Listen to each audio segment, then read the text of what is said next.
City న్యూస్కు స్వాగతం.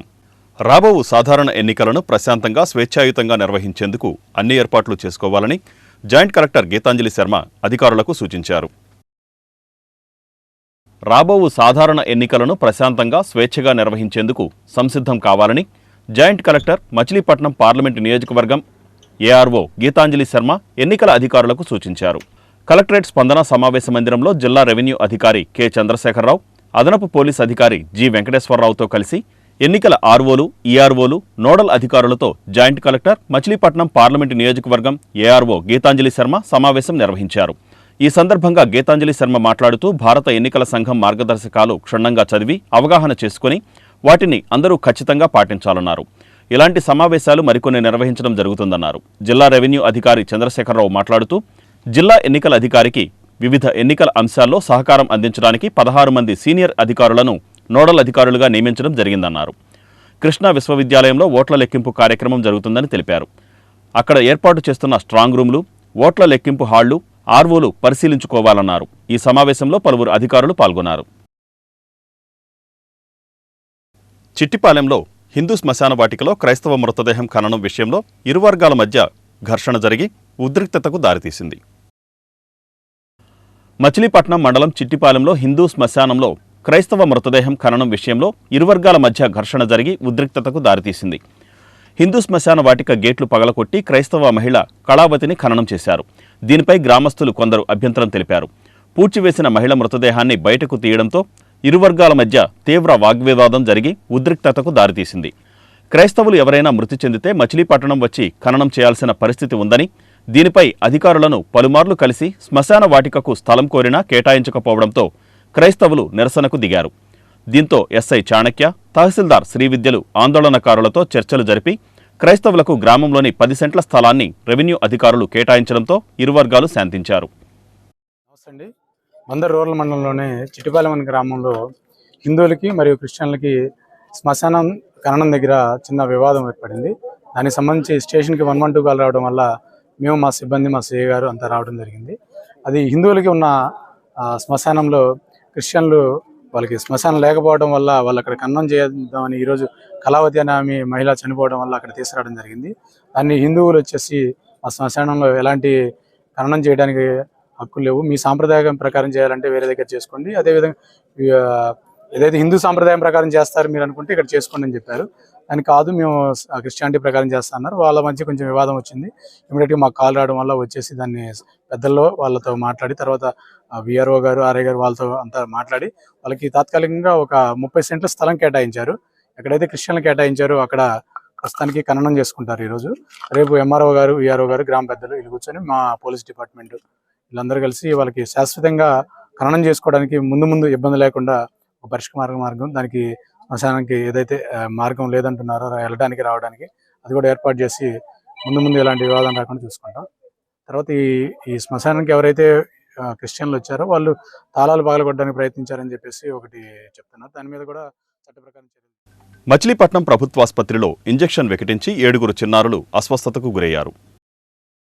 Machilipatnam ప్రభుత్వాసుపత్రిలో injection వికటించి 7 చిన్నారులు అస్వస్థత పాలయ్యారు. మచిలీపట్నం ప్రభుత్వాసుపత్రి పిల్లల విభాగంలో మొత్తం 15 మంది వైద్యం పొందుతున్నారు. వైద్యం పొందుతున్న చిన్నారులకు రోజు మాదిరిగానే ఇంజెక్షన్ చేశారు. ఇంజెక్షన్ చేసిన అరగంటకు విపరీతమైన చలి, జ్వరం రావడం గమనించిన డాక్టర్లు అప్రమత్తమయ్యారు. ఇంజెక్షన్ చేసిన వారిలో 7 పిల్లలకు అస్వస్థతగా ఉండడంతో వారిని ఇంటెన్సివ్ కేర్కు తరలించి వైద్యం అందిస్తున్నారు. ప్రస్తుతం అందరి పరిస్థితి నిలకడగానే ఉందని వైద్యులు పేర్కొన్నారు. ఇంజెక్షన్ వికటించడంతో సదరు ఇంజెక్షన్లను తిరిగి వెనక్కు పంపిస్తున్నామని, నిబంధనల ప్రకారం ఫార్మాకో విజిలెన్స్ టీంకు కూడా ఈ ఇంజెక్షన్లు పంపుతున్నట్లు ఆసుపత్రి వర్గాలు తెలిపాయి. రోజువారీ ఇంజెక్షన్ చేయకుండా వేరే ఇంజెక్షన్ చేశారు. దాని వలన పిల్లలు రాత్రి నుంచి వాంతులు, ఒళ్ళు కాలిపోవటం, రాత్రి తెల్లవారు అప్పుడు కూడా కంటి మీద పురుగు జ్వరం తగ్గుతుంది, జ్వరం మందులు వేస్తున్నారు.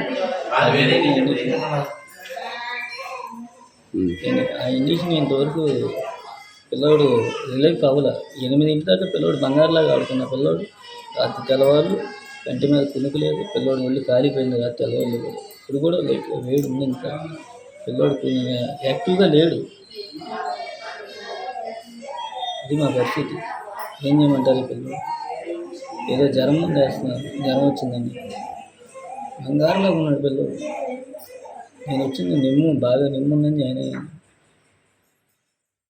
జాతీయ వెట్టి చాకిరీ దినోత్సవం సందర్భంగా బంటుమిల్లి డిఎన్ఆర్ కాలేజీలో నేషనల్ బాండెడ్ లేబర్ డేని నిర్వహించారు. జాతీయ వెట్టి చాకిరీ దినోత్సవం సందర్భంగా బంటుమిల్లి డిఎన్ఆర్ కాలనీలో నేషనల్ బాండెడ్ లేబర్ డే కార్యక్రమాన్ని నిర్వహించారు. ఈ కార్యక్రమంలో ముఖ్య అతిథిగా బంటుమిల్లి జూనియర్ సివిల్ జడ్జి ఈ సుధాకర్ రావు పాల్గొన్నారు. ఇందులో భాగంగా న్యాయ విజ్ఞాన సదస్సు నిర్వహించారు. ఈ సందర్భంగా జడ్జి ఈ సుధాకర్ రావు మాట్లాడుతూ 1976లో బాండెడ్ లేబర్ సిస్టమ్ చట్టం అమల్లోకి వచ్చినప్పటి నుండి ఈ దోపిడీ వ్యవస్థను నిర్మూలించడంలో గణనీయమైన పురోగతి సాధించబడిందన్నారు. అంతేకాకుండా చట్టాల గురించి అనేక విషయాలు ఆయన వివరించారు. ఈ కార్యక్రమంలో న్యాయవాదులు యాళ్ల శ్యాంబాబు, పల్లం కోటేశ్వరరావు, తమన్నా సురేష్, సూదాబత్తుల సురేష్, బంటుమిల్లి ఏఎస్ఐ మురళి తదితరులు పాల్గొన్నారు. 1 and 2 ఇద్దరు చూశారు, 2 సినిమాలు చూశారు. దానిలో కట్టప్ప పేరు ఉన్నారా? ఏమంటాడు దాంట్లో? ఒక డైలాగ్ ఉంది, కట్టు బానిస ఈ సింహాసనానికి నేను కట్టు బాసిన అంటాడు. అన్నాడా? ఒక అతను అరబ్ కంట్రీస్ నుంచి వచ్చి నా ఆయుధాన్ని తీసుకోకొను అంటే నేను విడిపిస్తాను, నువ్వు ఎంత కట్టాలో పే అంటాడు. దాన్ని వెట్టి చాకిరీ తత్వం అంటారు. ఇప్పుడు వాళ్ళ వంశపరంగా ఎవరైనా పేరెంట్స్ కానీ ఎవరైనా సరే ఎవరైనా ఏదైనా అమౌంట్ తీసుకొని ఆ అమౌంట్ తీర్చడానికో లేదంటే వారసత్వంగా అదే దాంట్లో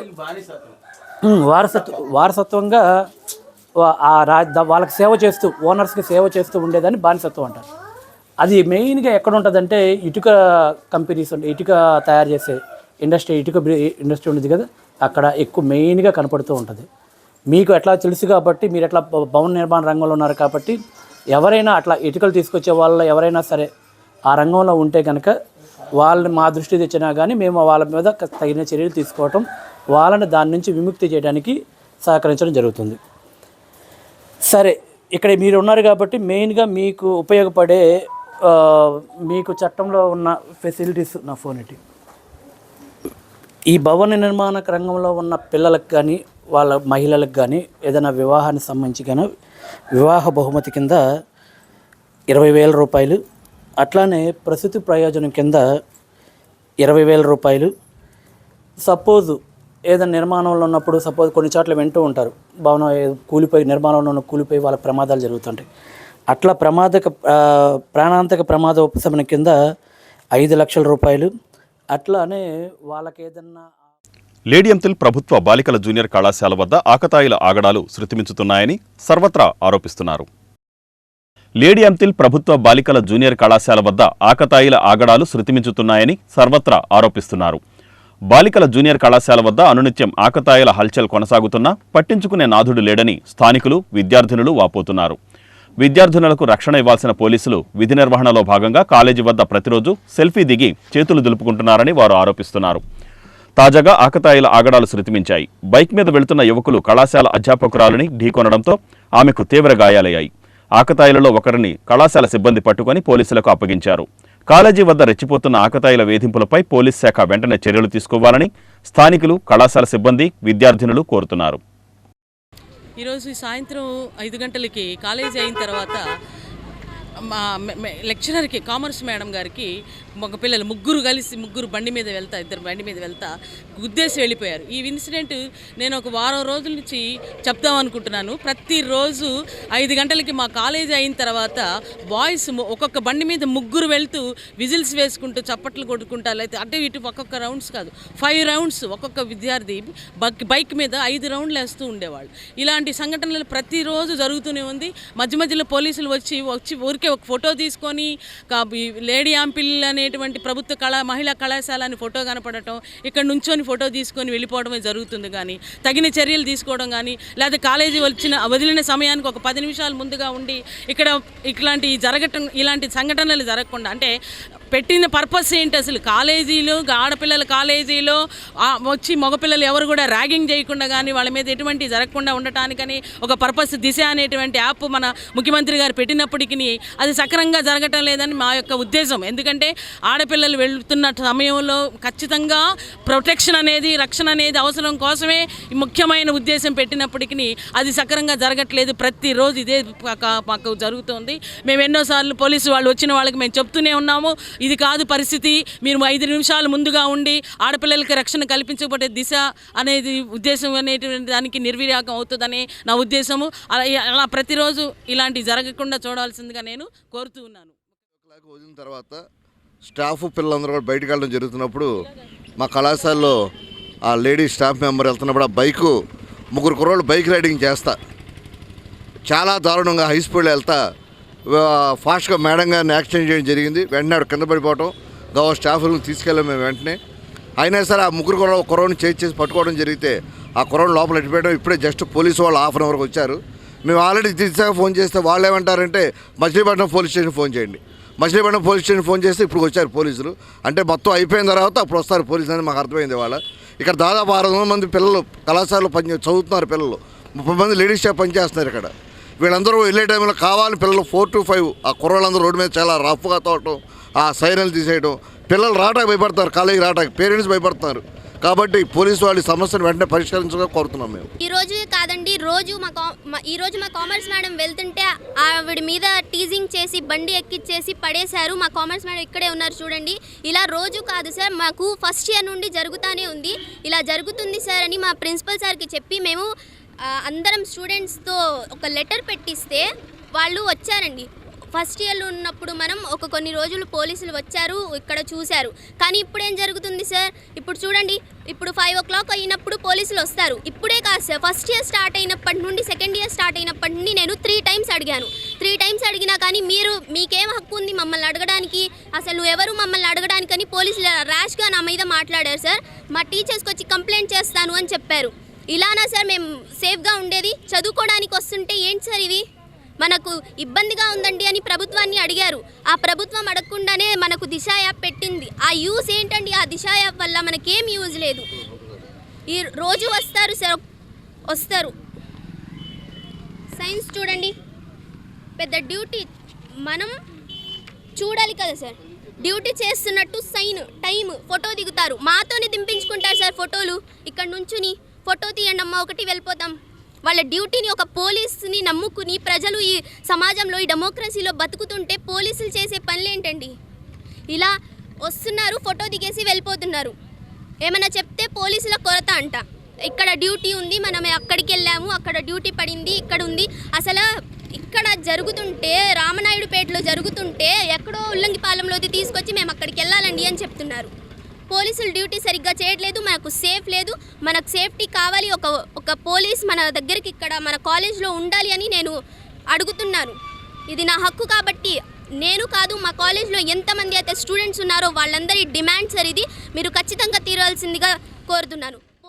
చాలా బాధాకరమైనది. ఎందుకంటే నా కో ఎంప్లాయ్ అయిన మేడం, కామర్స్ మేడం, నా పక్కనున్న మేడం గారు చిన్నగానే ర్యాంప్ మీద నుంచి దిగటం, అటు నుంచి స్పీడ్గా రావటం, గుద్దేయటం చూశారు కదా. బండి ఎలా పాడైందో, ఆవిడ కూడా కింద పడిపోయి చాలా దూరం వరకు దేకేసేసారండి. మరి ఇటువంటి సిచ్యువేషన్స్ స్టాఫ్గా జరుగుతుంటే పోలీసులు ఉండాలి కదా. సాయంత్రం ఉంటామంటున్నారు, పగలు ఉంటామంటున్నారు. కానీ ఎక్కడైతే ఇప్పుడు మాకు బుక్ అవుట్ రిజిస్టర్ పెట్టారండి, దాంట్లో 150 daysలో ఓన్లీ 20 సంతకాలే ఉన్నాయన్నమాట. అధికారులు దీన్ని మాత్రం కొంచెం నెగ్లిజెన్సీగా ఫీల్ అవ్వకుండా బాధ్యతగా తీసుకొని ఇక్కడ స్పీడ్ బ్రేకర్ వేయటం కానీ లేదనంటే రక్షణ కలిగిస్తే అండి ఇటువంటి జరగవని. ఇది 2వ ఇన్సిడెంట్ అండి మా కాలేజ్లో ఇలా జరగటం. ఒకసారి ఒక మాస్టరీ జరిగింది, ఇది 2వ ఇన్సిడెంట్. దయచేసి దీన్ని ఆర్డర్గా కాకుండా రిక్వెస్ట్గా పరిగణించి దీన్ని సాల్వ్ చేయాల్సిందిగా విజ్ఞప్తి చేస్తున్నాను.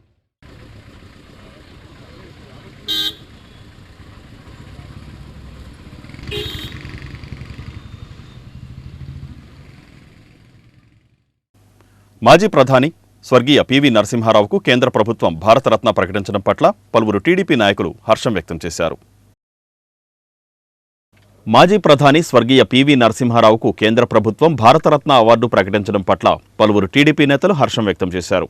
తెలుగుదేశం పార్టీ రాష్ట్ర ఉపాధ్యక్షుడు మాజీ డిప్యూటీ స్పీకర్ బోరగడ్డ వేదవ్యాస్, మాజీ ఎంపీ కొనకళ్ల నారాయణరావు తదితరులు నగరంలో స్వర్గీయ పివి నరసింహారావు కాంస్య విగ్రహానికి పూలమాలలు వేసి ఘనంగా నివాళులర్పించారు. ఈ సందర్భంగా వారు మాట్లాడుతూ స్వర్గీయ పివి నరసింహారావు దేశం కష్టకాలంలో ఉన్నప్పుడు ఆర్థిక సంస్కరణల ద్వారా మన దేశాన్ని ముందంజలో నిలిపిన మహనీయుడు స్వర్గీయ పివి నరసింహారావు అన్నారు. దేశాభివృద్ధికి స్వర్గీయ పివి ఎంతో కృషి చేశారన్నారు. స్వర్గీయ పివి ప్రధానమంత్రిగా చేసిన ఆర్థిక సంస్కరణల వలన మన దేశం ఇప్పటికీ ప్రపంచ దేశాల్లో అగ్రస్థానంలో నిలిచిందన్నారు. పివి నరసింహారావుకు భారతరత్న ఇచ్చి తెలుగువారి ఖ్యాతిని ప్రధాని నరేంద్ర మోడీ పెంపొందించారన్నారు. చాలా సంతోషం. నాళ్ళకైనా పివి నరసింహారావుకి భారతరత్న ఇచ్చినందుకు కేంద్ర ప్రభుత్వానికి, మోడీ గారికి ధన్యవాదాలు తెలియజేస్తున్నాను. నిజంగా పివి నరసింహారావుకి ఎప్పుడో రావాలి. ఆయన మహాత్మా గాంధీ తర్వాత, జవహర్లాల్ నెహ్రూ తర్వాత అంతటి ప్రాముఖ్యత ఈ దేశానికి. ఎందుకంటే దేశ ఆర్థిక వ్యవస్థ చిన్నమైనటువంటి రోజుల్లో గాడిలో పట్టి భారతదేశం ఇవాళ ఇంత అభివృద్ధి పందంలో వెళ్ళిందంటే దానికి ప్రధాన కారకుడు పివి నరసింహారావు. ఆయన చేసిన మేలు దేశంలో ఎవరూ చేయలేదని చెప్పుకోవచ్చు. ఆ రోజుల్లో స్వాతంత్రం తెచ్చారు, కానీ ఆ తర్వాత దేశ ఆర్థిక పివి నరసింహారావు మూలంగానే ఇవాళ ఈ దేశంలో ప్రజలందరూ మరి సుఖ్యాతులతో ఆర్థికంగా ప్రపంచంలోనే ఒక స్థాయికి వచ్చినటువంటి దేశంగా నిలబడింది అంటే దానికి ప్రధాన కారణం పివి నరసింహారావు. చాలా సంతోషం. ఆయనతో నాకు అనేక సంబంధం ఉంది. మా తండ్రి గారికి 1960 నుంచి ఆయనతో సంబంధం ఉంది. నాకు ప్రత్యక్షంగా 80 ఏళ్ళ నుంచి ఆయన ఎక్స్టర్నల్ అఫైర్స్ మినిస్టర్గా మా ఇంటికి వచ్చిన రోజున ఆయన దండేసే బాధ్యత నాకు కలిగింది. తర్వాత ఆయన ప్రధానమంత్రిగా, మేము ఆంధ్రప్రదేశ్ డిప్యూటీ స్పీకర్గా ఆయన కలుసుకోవడం, మరి ఆయన ద్వారా అనేక విషయాలు, పరిపాలనకు సంబంధించిన అనేక విషయాలు నాకు నేను నేర్చుకున్నాను ఆయన దగ్గర. ఆయన అనేక విషయాలు చెప్పారు. నిజంగా మహానుభావుడు. తెలుగు ప్రజలందరికీ, తెలుగు ప్రజలే కాదు, తెలుగు ప్రజలంటే యావత్ దేశానికి గర్వకారణం. వారికి ఇవాళ భారతరత్న కావడం. పివి నరసింహారావు గారు ఆయన బహుభాషా కోవిదుడు, విద్యావంతుడు. ఆయన ఆంధ్రప్రదేశ్ విడిపోకుండా ఆ రోజున జరిగినటువంటి తెలంగాణ ఆంధ్ర ఉద్యమాలను అనగదొక్కి ఆంధ్రప్రదేశ్ని తెలంగాణని సమైక్యంగా ఉంచినటువంటి సమైక్యవాది. ఆయన ఆంధ్రప్రదేశ్ ముఖ్యమంత్రిగా, భారత ప్రధానిగా అనేక ఆర్థిక సంస్కరణలు చేసి అప్పుల్లో ఉన్న భారతదేశాన్ని ఒక ఆర్థికంగా బలోపేతం చేసి ప్రపంచ దేశాలలోనే నెంబర్ 1 దేశం కింద నిలబెట్టినటువంటి వ్యక్తి. ఇవాళ ఇప్పటి వరకు బలోపేతం చేసినటువంటి వ్యక్తి ఒక పివి నరసింహారావు గారు. అటువంటి వ్యక్తికి ఇన్నాళ్ళకి మరి భారత బీజేపీ ప్రభుత్వం గుర్తించి ఆయనకి భారతరత్న అవార్డు ఇవ్వడం అనేది తెలుగువారు గర్వించదగ్గ వ్యక్తి, మన తెలుగువాడు. మరి ఆయన భారత ప్రధానిగా ఇవాళ భారతరత్న అవార్డు అందుకున్న వాళ్ళలో అతి కొద్ది మందిలో ఆయన కూడా. అటువంటి శుభ సందర్భాన మన బీజేపీ నాయకులు, జనసేన నాయకులు, తెలుగుదేశం పార్టీ నాయకులు అందరూ కూడా ఆయన ఘనంగా నివాళులు అర్పించడానికి, భారతరత్న ఇచ్చినందుకు ఆనందాన్ని వ్యక్తపరచినటువంటి అందరికీ కూడా నా హృదయపూర్వకమైన అభినందనలు, ధన్యవాదాలు. ప్రజలందరూ కూడా హర్షం వ్యక్తం చేస్తూ జరిగింది. మరి ఆయనకి ఇవాళ ఆయనకి ఘనంగా నివాళులు అర్పిస్తూ ఇవాళ ఆయనకి మన తెలుగు వారికి, మన దేశానికి, మన రాష్ట్రానికి కూడా ఎంతో ప్రాముఖ్యత ఇచ్చిన రోజు ఈరోజు. ఎందుకంటే భారతరత్న తెలుగు వారికి ఇష్టం అనేది చాలా సంతోషకరమైన విషయం. ఆయన మరి ఆంధ్ర రాష్ట్రం కానీ, దేశం కానీ పరిపాలన విధానంలో చక్కటి అవగాహనతో పరిపాలన చేసి మనకు ఆంధ్ర దేశానికి మంచి ప్రాముఖ్యత దక్కిన వ్యక్తి పివి నరసింహారావు గారు. మరి అన్ని భాషల్లో కూడా ఎంతో ప్రాముఖ్యత ఉన్న పివి నరసింహారావు గారికి భారతరత్న బీజేపీ పార్టీతో మేమందరం కూడా హర్షం వ్యక్తం చేస్తూ ఆయనకి ఘనంగా నివాళులర్పిస్తాం. ఈ వార్తలు ఇంతటితో సమాప్తం. నమస్కారం.